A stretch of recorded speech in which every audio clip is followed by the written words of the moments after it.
Welcome to Sudha kitchen. ಈಗ ಕರಿಬೇವಿನ ಪುಡಿ ಯಾವ ರೀತಿ ಮಾಡೋದು ಅಂತ ನೋಡೋಣ ಬನ್ನಿ. ಕರಿಬೇವಿನ ಪುಡಿ ತುಂಬ ಒಳ್ಳೆಯದು ಹೆಲ್ತ್ ಪರವಾಗಿ. ಈಗ ಒಂದು ಹಿಡಿಯಷ್ಟು ಕರಿಬೇವಿನ ಸೊಪ್ಪನ್ನು ತಗೊಳ್ಳೋಣ. ನಂತರ ಉದ್ದಿನಬೇಳೆ, ಜೀರಿಗೆ, ಮೆಣಸು, ಧನಿಯೆ, ಕಡಲೆಬೇಳೆ, ಮೆಂತೆ, ಹುಣಸೆಹಣ್ಣು, ಒಣಮೆಣಸಿನ್ಕಾಯಿ. ಸ್ಟವ್ ಆನ್ ಮಾಡಿ ಬಾಣಲಿ ಇಟ್ಟು 2 ಸ್ಪೂನಷ್ಟು ಆಯಿಲ್ ಹಾಕ್ಕೊಳ್ಳೋಣ. ಆಯಿಲ್ ಬಿಸಿ ಆದ ನಂತರ ಕಡಲೆಬೇಳೆ ಹಾಕ್ಕೊಂಡು ಚೆನ್ನಾಗಿ ಹುರ್ಕೊಳ್ಳೋಣ. ನಂತರ ಉದ್ದಿನ ಬೇಳೆಯನ್ನು ಹಾಕೋಣ.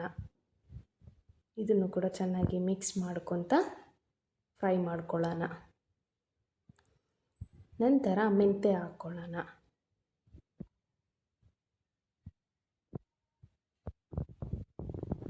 ನಂತರ ಧನಿಯಾ ಹಾಕ್ಕೊಂಡು ಇದನ್ನು ಕೂಡ ಚೆನ್ನಾಗಿ ಮಿಕ್ಸ್ ಮಾಡ್ಕೊಳ್ಳೋಣ. ಎಲ್ಲನೂ ಲೈಟ್ ಬ್ರೌನ್ ಕಲರ್ ಬರೋವರೆಗೂ ಚೆನ್ನಾಗಿ ಫ್ರೈ ಮಾಡ್ಕೋಬೇಕು. ಈಗ ಜೀರಿಗೆ, ಮೆಣಸು ಹಾಕ್ಕೊಳ್ಳೋಣ. ಇದನ್ನು ಸಹ ಚೆನ್ನಾಗಿ ಹುರ್ಕೊಳ್ಳಾದ್ಮೇಲೆ ನಂತರ ಒಣಮೆಣಸಿನ್ಕಾಯಿ ಹಾಕ್ಕೊಳ್ಳೋಣ. ಖಾರಕ್ಕೆ ತಕ್ಕಷ್ಟು ಹಾಕ್ಕೊಳ್ಳಿ. ಚೆನ್ನಾಗಿ ಫ್ರೈ ಮಾಡ್ಕೊಳ್ಳಿ. ಈಗ ಹುಣಸೆಹಣ್ಣು ತೊಗೊಳ್ಳೋಣ. ಹುಣಸೆಹಣ್ಣು ಚಿಕ್ಕ ನಿಂಬೆ ಹಣ್ಣಿನ ಸೈಜಷ್ಟು ತಗೊಳ್ಳಿ. ಚೆನ್ನಾಗಿ ಮಿಕ್ಸ್ ಮಾಡ್ಕೊಳ್ಳಿ. ಈಗ ಇದು ಬ್ರೌನ್ ಕಲರ್ ಬಂದಿದೆ. ಈಗ ಸ್ವಲ್ಪ ಇಂಗು ಹಾಕ್ಕೊಳ್ಳೋಣ. ಇಂಗು ಹಾಕ್ಕೊಂಡು ಚೆನ್ನಾಗಿ ಮಿಕ್ಸ್ ಮಾಡಿಕೊಂಡು ಆದ ನಂತರ ಈಗ ಇದು ಪೌಡರ್ ಮಾಡ್ಕೊಳ್ಳೋದಕ್ಕೆ ಸ್ವಲ್ಪ ಆರಬೇಕು. ಅದಕ್ಕೆ ಒಂದು ಪ್ಲೇಟಲ್ಲಿ ಹಾಕಿ ಆರಿಸ್ಕೊಳ್ಳೋಣ. ನಂತರ ಪ್ಲೇಟಿಗೆ ಸರ್ವ್ ಮಾಡಿದ ನಂತರ ಕರಿಬೇವಿನ ಪುಡಿ ಮಾಡ್ಕೋಬೇಕಾದ್ರೆ ಕರಿಬೇವಿನ ಸೊಪ್ಪು ಬೇಕು. ಅದಕ್ಕೆ ಕರಿಬೇವಿನ ಸೊಪ್ಪನ್ನು ಹಾಕಿ ಚೆನ್ನಾಗಿ ಫ್ರೈ ಮಾಡ್ಕೊಳ್ಳೋಣ.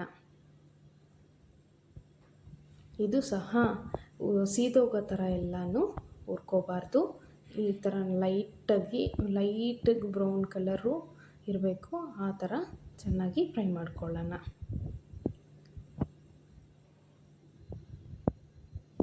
ನಾವು ಒಂದು ಎಳೆನೆ ತೊಗೊಂಡು ಪ್ರೆಸ್ ಮಾಡಿದ್ರೆ ಪುಡಿ ಹಾಕಬೇಕು. ಆ ಥರ ಆಗೋವರೆಗೂ ಚೆನ್ನಾಗಿ ಫ್ರೈ ಮಾಡ್ಕೊಳ್ಳೋಣ.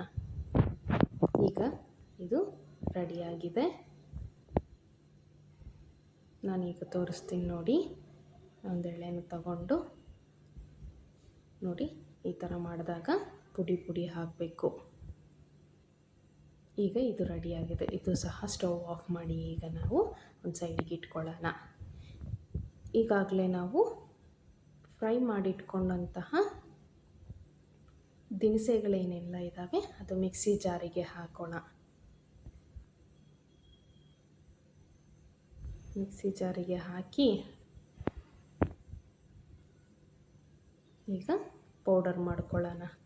ಒಂದು ಬೆಳ್ಳುಳ್ಳಿ ಕೂಡ ಸಹ ತಗೊಳ್ಳೋಣ. ಚೆನ್ನಾಗಿರುತ್ತೆ ಟೇಸ್ಟಾಗಿ. ಒಂದು ಬೆಳ್ಳುಳ್ಳಿ ಕೂಡ ಆ್ಯಡ್ ಮಾಡ್ತಾಯಿದ್ದೀನಿ. ಈಗ ಕರಿಬೇವಿನ ಸೊಪ್ಪನ್ನು ಸಹ ಹಾಕಿ ಜೊತೆಗೇ ಎಲ್ಲ ಮಿಕ್ಸ್ ಮಾಡಿ ಪೌಡರ್ ಮಾಡ್ಕೊಳ್ಳೋಣ.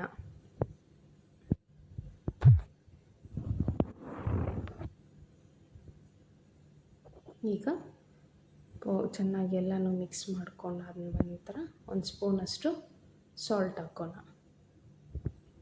ಮತ್ತೊಂದು ಸಾರಿ ಗ್ರೈಂಡ್ ಮಾಡ್ಕೊಳ್ಳೋಣ. ಈಗ ಕರಿಬೇವಿನ ಪುಡಿ ರೆಡಿಯಾಗಿದೆ.